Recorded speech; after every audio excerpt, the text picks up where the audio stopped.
बीडमध्ये बेपत्ता असलेले जीएसटी अधिकारी सचिन जाधव यांचा मृतदेह सोलापूर धुळे महामार्गालगत कारमध्ये आढळला। कारमध्ये कोयता व मडकं सापडल्याने मृत्यू रहस्यमय असून पोलीस तपास सुरू आहे। शवविच्छेदन अहवालानंतर कारण स्पष्ट होणार आहे। पुणे सोलापूर महामार्गावर मोहोळजवळ देवडी पाटी येथे एर्टिगा कारची भीषण अपघात झालाय। चालकाचा ताबा सुटल्याने कार झाडावर आदळली। या अपघातात 5 जणांचा मृत्यू झाला असून एक महिला गंभीर जखमी झाली आहे। आईस हॉकीसाठी राज्यस्तरीय निवड प्रक्रिया सिमेंट टर्फवर रोलर स्केट्स वापरून घेतल्याने मुंबई उच्च न्यायालयाने नाराजी व्यक्त करत प्रक्रियेला स्थगिती दिली। पुण्यात आईस रिंग उपलब्ध असतानाही बालेवाडीत चाचण्या घेतल्याने खेळाडूंनी बहिष्कार घातलाय। साताऱ्यातील महायुती तिढ्यात असतानाच खासदार उदयनराजे भोसले आणि पालकमंत्री शंभूराज देसाई यांच्यातील सलोखा दिसून आलाय।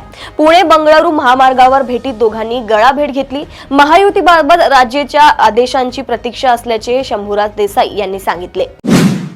महाराष्ट्र कॅरम असोसिएशन तर्फे तिसरी Maharashtra open carrom challengers trophy 2025 ते 26 स्पर्धा 29 व 30 जानेवारी रोजी मुंबईत होणार आहे। दादर पूर्व येथील श्री हालारी ओसवाल समाज हॉलमध्ये होणाऱ्या या स्पर्धेत 8 लाख रुपयांची रोख पारितोषिक दिली जाणार आहे।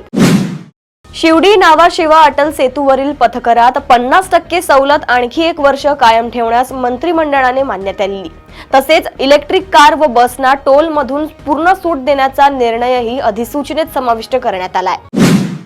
राज्यातील तरुणांना परदेशात रोजगार संधी मिळाव्यात यासाठी महाराष्ट्र व्यापक आंतरराष्ट्रीय गतिशीलता आणि क्षमता संस्था स्थापन करण्यास राज्य मंत्रिमंडळाने मंजुरी दिली।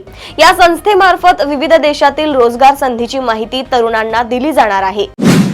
ढगाळ वातावरण हटताच तापमानात घसरण झाली असून विदर्भात गारठा वाढला आहे। गोंदियात तापमान 8.2 अंशावर गेले असून नागपुरातही थंडी तीव्र झाली आहे। पुढील 2-3 दिवस थंडी आणखी वाढण्याचा अंदाज व्यक्त करण्यात आलाय। रायगडच्या रोहा तालुक्यातील फुगारेवाडी गावातील शेतकरी नितीन पाटील यांनी महाबळेश्वरची विंटर डॉल स्ट्रॉबेरी यशस्वीपणे पिकवली आहे। 7 एकर बागेत स्ट्रॉबेरीसह फळे, फुले, भाज्या व औषधी वनस्पतींची लागवड करून त्यांनी लाखोंचं उत्पन्न मिळवलं आहे।